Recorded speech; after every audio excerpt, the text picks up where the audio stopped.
जबलपुर से लगभग 16 किलोमीटर दूर भेड़ाघाट के पास मगर मुहाय, हिरनोतिया और गुबरा कलाबंधा जैसे 7 गांव में सैकड़ों एकड़ सरकारी जमीन पड़ी हुई है। ये जमीन नर्मदा किनारे की है और उपजाऊ है और अब बेशकीमती भी है। इसमें से कुछ जमीन पर स्थानीय गांव के किसान खेती करते हैं।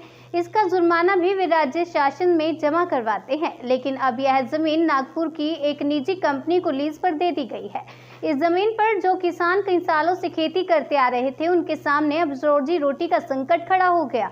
इन लोगों का कहना है कि जिस तरीके से निजी कंपनी को जमीन लीज पर दी गई है, उसी तरीके से यदि सरकार उन्हें दे देती तो उनका भरण पोषण हो जाता।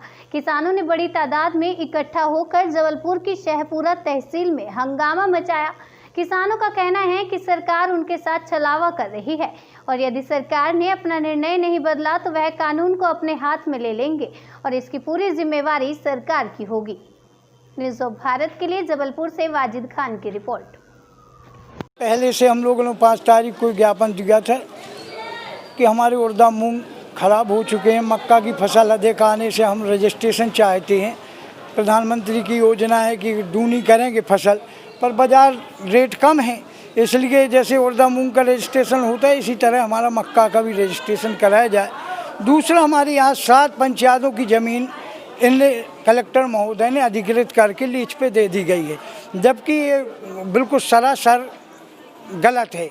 राजस्व संहिता में जिस तरह से 2% भूमि ग्राम के विकास के लिए छूटी है, बाकी पूरी रोक बंद गए। उच्च न्यायालय में इसका आदेश है, परंतु इन सारी ज़मीनों को इनने एक नागपुर की कंपनी को बेच दिया है। हमारे यहाँ के किसान 2-2 एकड़ 5-5 एकड़ करके 40-50 साल से जुर्माना भर रहे हैं। तो अगर कोई भी योजना ऐसी आती तो उन्हीं को क्यों ना लीज पे दी जाए। तो ये सरकार जान के जाकर के रामघाट बिजना में झाड़ पेड़ लगवा रहे हैं।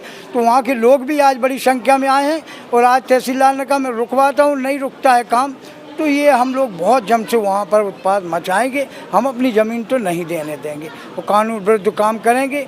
तो अभी तहसीलदार महोदय ने आश्वासन दिया है कि जैसे रजिस्ट्रेशन होगा तो हम निश्चित तौर पर इसका तुम्हारे मक्का का रजिस्ट्रेशन कराएंगे। एक सबसे बड़ी समस्या है बीमा की।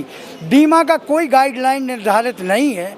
बैंक हमारे पैसा काट लेती है वहाँ पर ये मालूम नहीं कौन सी बीमा कंपनी ले गई। तो हम 5 साल से हमारा किसान दर लुट रहा है, पर कोई नहीं। जब बैंक वालों से पूछे तो वो कहते प्रधानमंत्री से बात करो, हम इसका जवाब नहीं दे सकते हैं। इसी तरह राजस्व विभाग के अधिकारी भी करते हैं, उसका बीमा करवाते हैं, पर उनके द्वारा भी वो कहते हैं हमें नहीं मालूम किस बीमा